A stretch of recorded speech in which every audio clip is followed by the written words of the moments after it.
From the headquarters of the Guild of Champions, this is the Becoming Thin podcast, and I am your host, Chris Terrell. And welcome to another week of your weight loss quest. How did this last week go for you, champion? What new challenges did you encounter? But more importantly, what failure did you go through, and what lesson did you get from that failure? Come on now. Don't let a perfectly good failure go by without you getting your lesson. That's your reward for your troubles, after all. Now, if you're new here, I've lost 125 pounds myself after an entire adulthood of chronic yo-yo dieting. Up, down, up again. Before I finally got sick and tired of being sick and tired. I'm fat and made some permanent, meaningful, and actual changes to my real-life lifestyle, habits, routines, environment, and community, and to my systems of belief. Because it's all 6 of those things that create the results of my life. And if I wanted to get new, permanent, meaningful results, I was going to have to go change those 6 things in a permanent, meaningful, and actual way. And I'm here each week to help you get the same sort of results in your life. Now, you're not going to change those 6 things the same way I did. Sure, there'll be some crossover. There'll be some things I did that you do indeed do. But there will be many things that are going to be unique to you. However, one of the things that I believe most of us will go through, especially those of us that are in our 30s, 40s, 50s, 60s, 70s, even 80s, is we're going to have to work on ourselves, on our mind, on our heart, on our emotions. And we're going to have to work on our emotional eating, because chances are, if you have 100 pounds to lose or more, you have a weight gaining problem. Now, saying you have a weight gaining problem might be a little bit of a reductive statement. It is true, but the reality is, for many of us, that weight gaining problem is actually the byproduct of something. The weight gaining symptom. We keep gaining weight. That means the weight gain is the effect of something. Like losing weight. You need to lose weight because you've gained weight. Why did you gain the weight? What led to that? Many people go, well, it's because of what I'm eating. I'm eating foods that create weight gain. That is only a piece of the puzzle. That is not in any way the whole thing. Because I want you to really consider something. Skinny, in shape people eat everything that fat, out of shape people eat. They eat the same foods. Like, I know lots of skinny people that are in shape that eat Oreos. I know lots of fat people that are out of shape that eat Oreos. Okay? So it's not Oreos that's the problem. And of course, listening, it's not the Oreos, because the skinny in shape people aren't regularly eating a whole row of Oreos, right? It's the volume. And we don't want to talk about the volume. Okay, so I gained weight because of eating a higher volume of foods. Okay, why am I eating a higher volume of foods? There are several factors that cause that to happen, but one of them is emotional eating. I eat to manage my emotions. I eat to soothe my emotions, to help me cope with what is happening in life. Sometimes we would eat to dodge emotions, to prevent us from feeling one. Sometimes we eat to extend an emotion. Like maybe we're having a great time. Life is going really well. And so we eat in a way to keep the good times rolling, to take a good time and make it more enjoyable. But sometimes we're feeling down, we're feeling low. And I want to feel good, so I go eat something that makes me feel good. Sometimes I'm feeling bored, I'm feeling nothing, and I want to feel something. So I go to a food because the food will give me that feeling. These are all emotional eating. But one of the reasons that many of us emotionally eat is because we have a lot of self-healing that we've not undergone. And for many on a weight loss journey, a becoming thin journey, it's going to involve you healing yourself. And that was the case for me. And I think for many of us, that is going to be something that many of us share. Many people on a becoming thin journey are going to need to do self-healing. And I thought I could share several things that I teach people in the guild, that I did myself, that I teach people in my coaching programs, to begin to self-heal. And we can work through some of this list. This list isn't in any particular order. And not everybody's going to need to do all of these things. Some of these things you've already done. The thing I've come to learn about self-healing is it is not likely you need to do just one or two things. That is not likely. More than likely is you're going to have to do several things to reach this place where you can really feel like you've truly deeply healed. Because if you can deeply heal, a lot of the urges and desires for emotional eating will just go away with it. And if the urges and desires to emotionally eat go away, you won't want to emotionally eat as much. And when you don't want to emotionally eat as much, you won't emotionally eat as much. And if you don't do that, that's going to help prevent weight gain. It doesn't do you any good to lose a whole bunch of weight if all the reasons why you gained weight don't get fixed. And so let's jump into this list. So the first one we're going to talk about is acceptance of our past. Acceptance of what is. Now, many folks, when they hear this, like I need to accept my past, I need to accept what is, they think that means I need to be okay with it. Like this happened and I need to just somehow be okay that it happened. And that's not what I mean when I'm saying acceptance of the past. What I'm meaning in this context is you're not wishing it was something else. You're not trying to imagine a life in which it didn't happen. You're saying it did happen and it can't be changed that it happened. All that can be changed now is what I do about it, how I respond. What am I going to do as I move forwards? So much of my life, I found myself stuck, unable to progress and move forwards because there were things in my past that I wished hadn't happened. And I would find these things I need to do in my life. Like, I don't want to have to do this. I don't want to have to go through this experience. I don't want to have to overcome this damage that's been done to me. I don't want to have to learn this skill that I'm deficient at. I don't want to have to do XYZ thing. If only that hadn't happened, then I wouldn't have to do this. But you see, all that mental energy is wasted. Because when you're done with that line of thought, you're still in the exact same situation. It doesn't change anything. And so because you're not accepting what is, you're not making plans for how to act in the here and the now. You're trying to wish you had a different here and now. And so you can't operate in reality. And this sometimes is going to mean accepting our own past actions. Sometimes it's going to mean accepting that other people took actions that affected us. And so this leads to the second one that's really hard. I mean, I'm going to fully just acknowledge that this second one is incredibly challenging because for so many of us, there's been bad, difficult, uncomfortable, unpleasant things that happen. And if you're not careful, you get into what's called victim blaming. You blame a victim for their circumstances and situations. And I don't want it to be received as that. But the second thing is that really has helped me with my emotional healing is taking true ownership of my own roles in the hardships that I've had in my life in the past or in the present. And so let's take into account my weight. I didn't take total ownership of my role in that weight gain. I just didn't. And because I didn't take total ownership in it, I really wasn't able to fully heal. But it's not just that. There were other areas of my life where I was unhappy with the results that I had. Very unhappy with the results that I had. And because I wasn't taking ownership of my role, I kept repeating the same mistakes. I kept leaping out of the frying pan into the fire.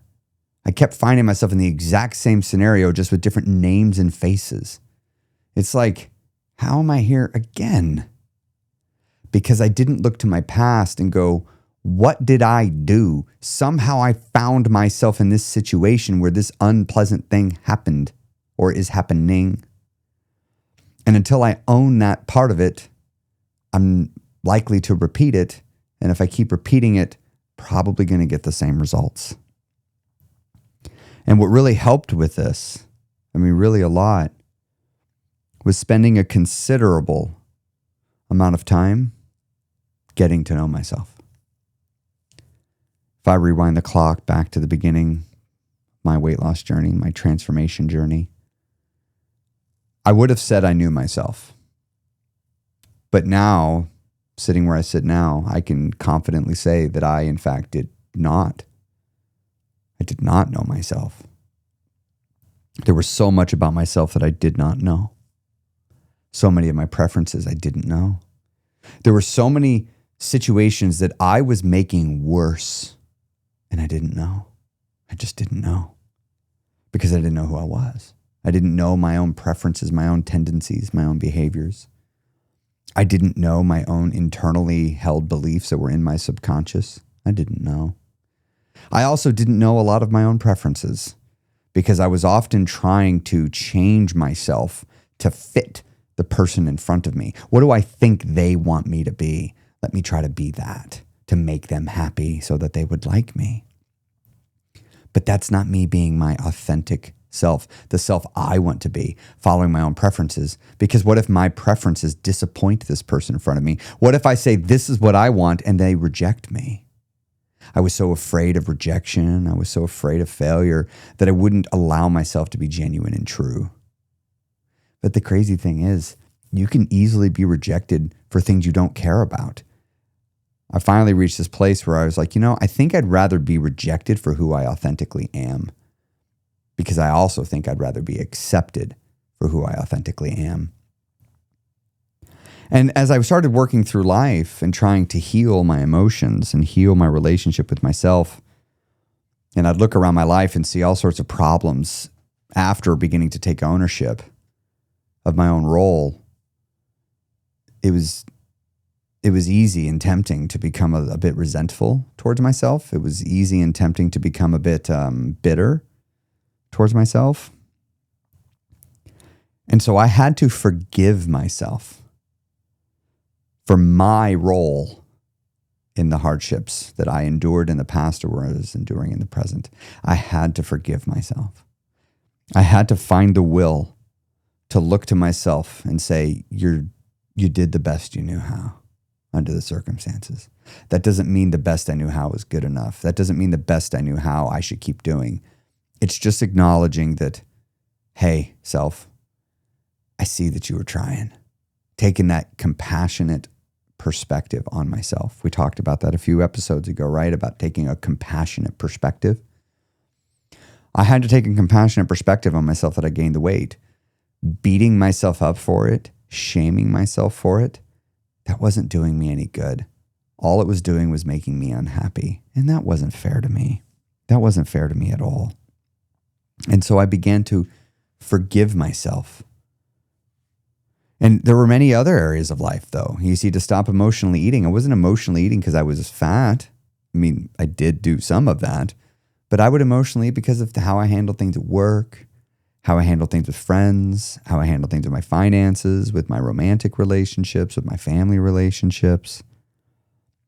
I had to begin to forgive myself for making the same mistake again and again and again.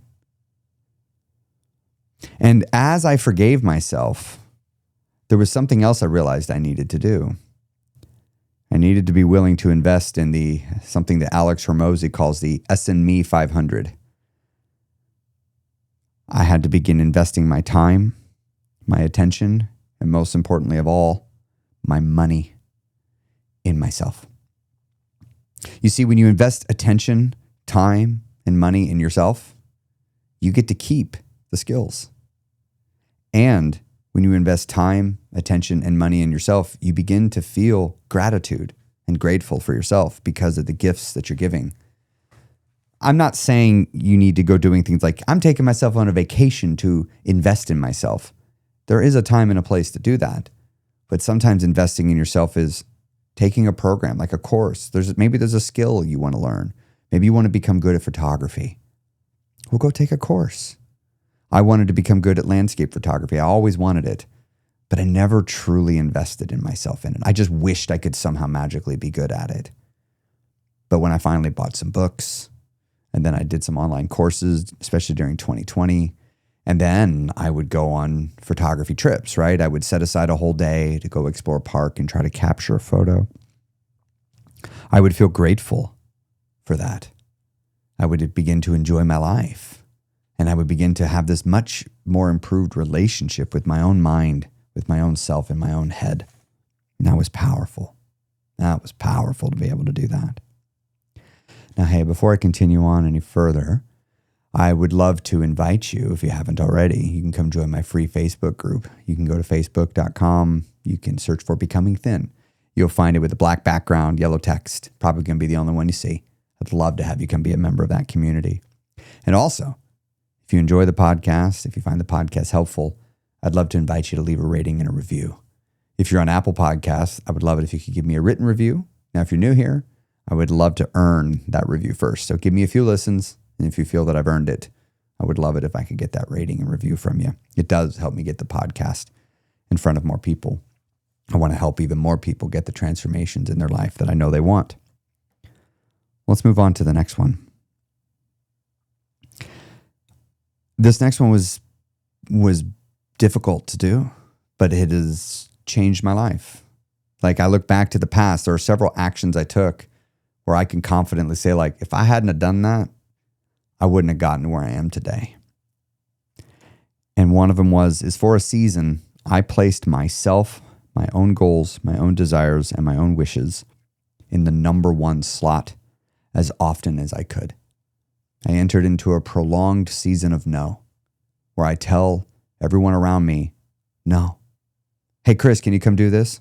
No. Hey, Chris, can you help me with this? I really need help. No. Hey, Chris, can I have you, can we get some of your time and you download information to help me with this thing? No. Hey, Chris, we're all going on this trip. You want to come with us? No. Because if it came down to doing that or pursuing my own goals, I had to say no. But it's not just to other people. It's also to companies. Have these big TV shows, right? They want to get me to watch their movies so that they can put ads in front of my eyeballs. No, I'm not going to watch your show. I'm not going to pay for your streaming service. No. Hey, come over here and buy this thing that's going to make your life better because you have it. No. Hey, come play this video game and experience all the joy. No. I'm done consuming other people's creations for a little while. It's time to go work on my own. Because you see, your own life is an act of creation. So go create your own life. And sometimes we're not creating our own life because there's no time. We're dedicating all of our time and attention to consuming other people's creations. And trust me, the irony of this is not lost on me that you're here listening to an act of my own creation, which is this podcast episode. But it is also understandable that you might reach a period where, like, you know what, I need to take a break from this. I need to take a break from all of it. And I need to go work on me. And I need to go work on me in silence without other people influencing me. I got to go do it my way. And I think there's something important to that. Anytime I've set off on a new big journey, something I've never done before, or something I haven't done in a while, or something that is going to be very, very difficult, I have to start saying no a lot more often. But that really, really helped me with my emotions. Because sometimes you got to create space to process your own feelings. You have to be home, alone, doing nothing, not consuming TV, not getting lost in a video game. Sometimes you just need deep, deep rest. Sometimes you need to just be at home laying down. Don't be there forever. Come on. Don't let your life waste away. But also, don't feel so bad because you need a week or two to just be down and feel what you need to feel. Release that guilt that you feel about it and allow yourself to go into it fully with no resistance, with no pain, because you'll come out of it much sooner. You really will. But you see, this next one, I said earlier that I forgave myself. But to forgive myself, I needed to do something first. Something that I can't recall if I had really ever done it before. Maybe I had, but I don't remember. But I do remember doing it in the last 7 years. And that is, I asked myself for forgiveness. I remember asking a religion for forgiveness, whatever that means to me. I'm not going to get into what that meant to me at the time. I remember asking family for forgiveness, employers, coworkers, friends. I remember asking for forgiveness other places, but I don't have any memory, older than 7 years from now, of asking myself for forgiveness. Again, maybe I did, but it's so infrequent and was so unimpactful that here I am about to turn 41 next week, and I have no memory of it. None. But you know what? I do have memory in the last 7 years of forgiving myself, of asking myself for forgiveness. Do you? Can you remember asking yourself for forgiveness? Not forgiving yourself. That is a second separate step. That might even be preemptively, like, I'm going to go ahead and forgive myself. Great. But have you asked? Have you asked yourself for forgiveness? I realized I had to go to myself and own up to it. Be like, self, I did this. I've made this hard on us, and I'm sorry. Can you forgive me, self? Please forgive me. And now I have the opportunity to say, yes. I once used to believe that, like, you can't do this unless a God tells you you can, unless your politicians tell you you can, unless your parents tell you you can, unless your community tells you you can. And I started realizing, what if none of that was true? I'm not saying you can't ask for forgiveness from those sources. I'm just saying, what if the peace that you're seeking comes from asking yourself for forgiveness and then giving it to yourself? Saying, self, I'm sorry I did this. I'm sorry I made our life harder. I'm sorry I neglected ourselves for so long. I'm going to do better, though. I'm going to make it better. And as I started really working with myself, spending time with myself, investing in myself, forgiving myself, accepting my past, embracing who I am, not judging myself, I began to fall in love with who I am. I began to fall in love with my actual life. I love my life. I wouldn't have any other life. I love the life I've lived. Have there been very difficult, hard moments? Yes. Have a lot of those moments been self-created? Also, yes. But I wouldn't change it. Because if I took away any of these major moments, I wouldn't be me. And I love who I am. And I love the life that I'm living.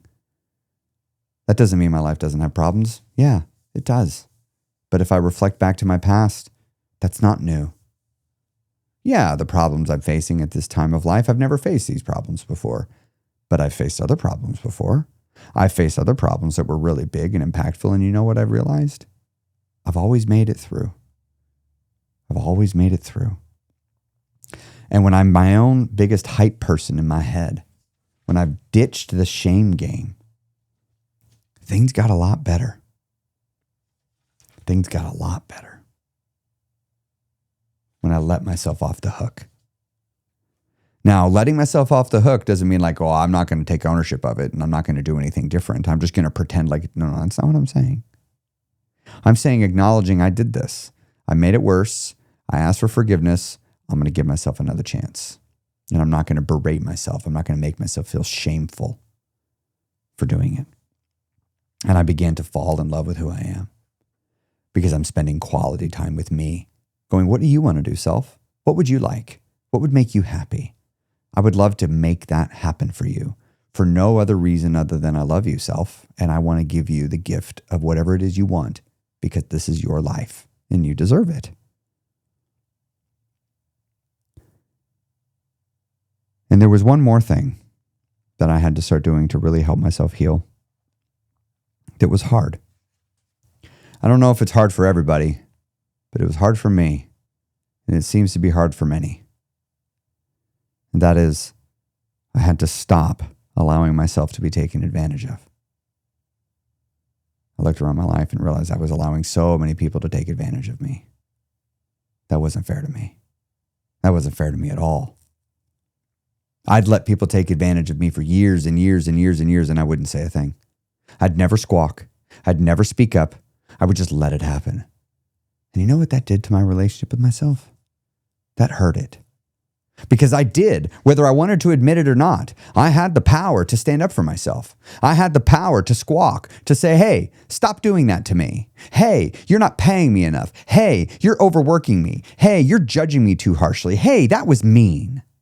I had the power to do that. I didn't have the power to change what they did, but I did have the power to move on. Hey, you're not going to give me this? Fine. I'm leaving. Hey, you're not going to treat me right? Fine. I'm leaving. Hey, you're going to scream at me? Fine. I'm leaving. Hey, you're not going to pay me enough for what I'm worth? Fine. I'm leaving. And I got that from my dad before he died. His last piece of advice to me. If there's something you want, ask for it. And if you don't get it, move on. I wouldn't do that before. I'm grateful my dad gave me that lesson before he died. I'm grateful that he did. It saved my life in many ways. Not in that like I was going to die or something, but it caused me to actually start living my life, the life of my dreams, a life of authenticity, a life that I wanted to live. And when I stopped allowing others to take advantage of me, after forgiving myself, after accepting myself, after spending time, attention, and money on myself, giving myself what I deserved, what I wanted, what I would love, what would make me happy. As I started saying no to others to prioritize myself, and as I started allowing myself to be taken advantage of, or stopped allowing others to take advantage of me, my self-confidence would improve. My self-love would improve. Now, for many, they think this would make a person conceited. But here's what was shocking. When you fill your own love cup, you don't need to take it from others. And when you can regenerate your own love cup, you find you have an abundance. You can give more freely to others without needing anything in return. I didn't know that was going to happen. That was a lovely byproduct to discover. When you self-heal, when you learn to advocate for yourself fairly, taking an empathetic approach, acknowledging that you do indeed live in a world with other people, but I can't control other people, but I can control me. And you begin to go, I got to live my best life. And I'm going to do my best to not hinder your ability to live your life, but I got to live my best life. I got to be happy. I got to be healthy. I started to feel a lot better.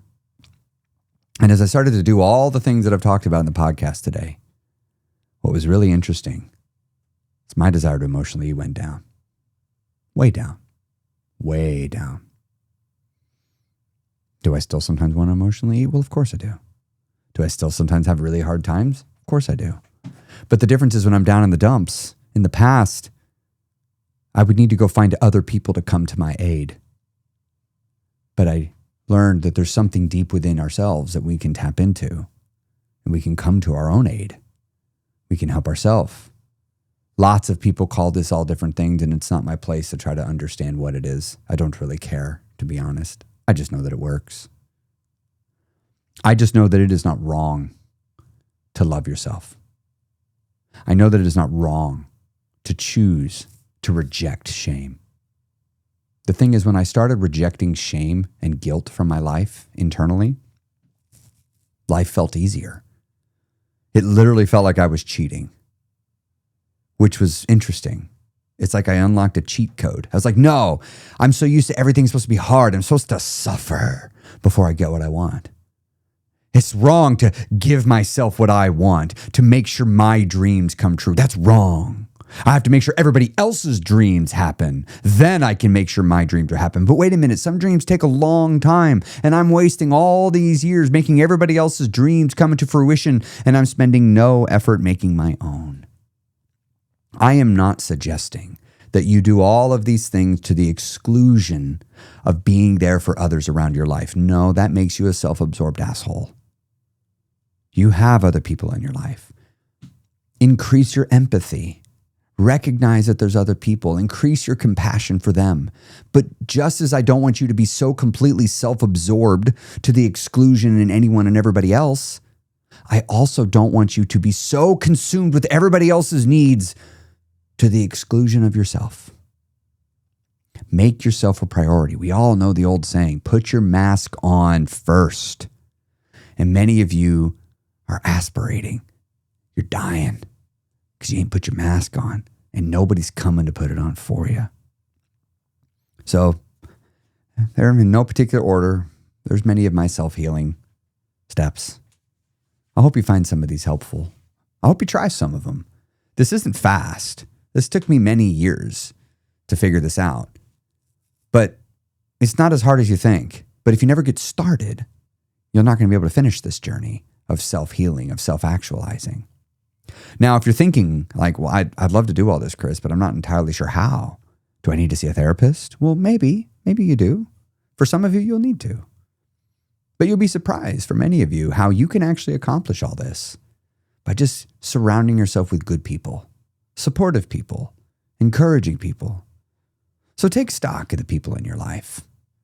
Are you surrounded by supportive, encouraging people? People that encourage you to make space for yourself, to take care of yourself?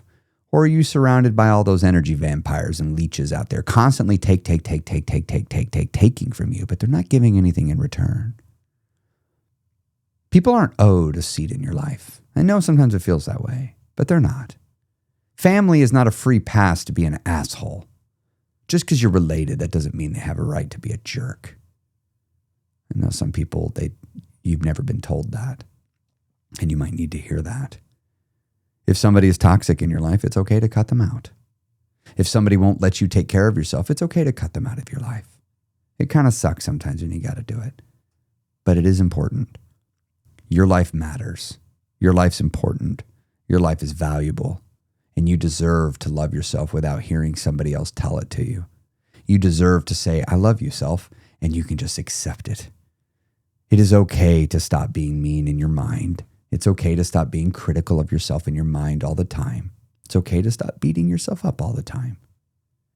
It's okay if you decide to stop with that game of using guilt and shame to control yourself and to replace it with support and encouragement. And if you're looking for more help to learn how to do this, I'm going to be doing a workshop. I do one at the beginning of every year. I've been doing them for years and I love them. And I'm working on the one for 2026.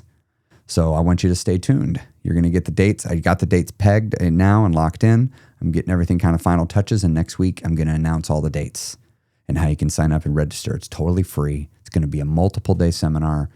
I'm pulling out the stops. I'm going bigger than I've gone. And I really want to have you be there for that. So the best way you don't need to do anything right now. All you need to do is keep listening to the podcast. If you're in the Facebook group, stay tuned there. That's all you need to do. Right? You'll get more information. Just come back and listen, and I'll tell you how to take part in the workshop. And you can learn a little bit more about what you can do to really learn to love yourself and really work on stepping closer to the body and life of your dreams and becoming thin, healthy, happy, and in shape. I'm telling you, you deserve to have all the great things in your life. The past may not have gone the way you'd have liked it, but you just don't know where this is going to go. Maybe you're still in your origin story. You know, the hero of every story has an origin where they don't start at their best. Something happens, an awareness is created that they need to level up, a cause, somebody needs to be fought for. What if that person that you need to fight for, the hero, is coming to save someone? What if you're the hero and the person you're here to save is you? What if it's you? How interesting. What if 2026 was the year that the hero was born? How interesting. I'll see you next week on the Becoming Thin podcast.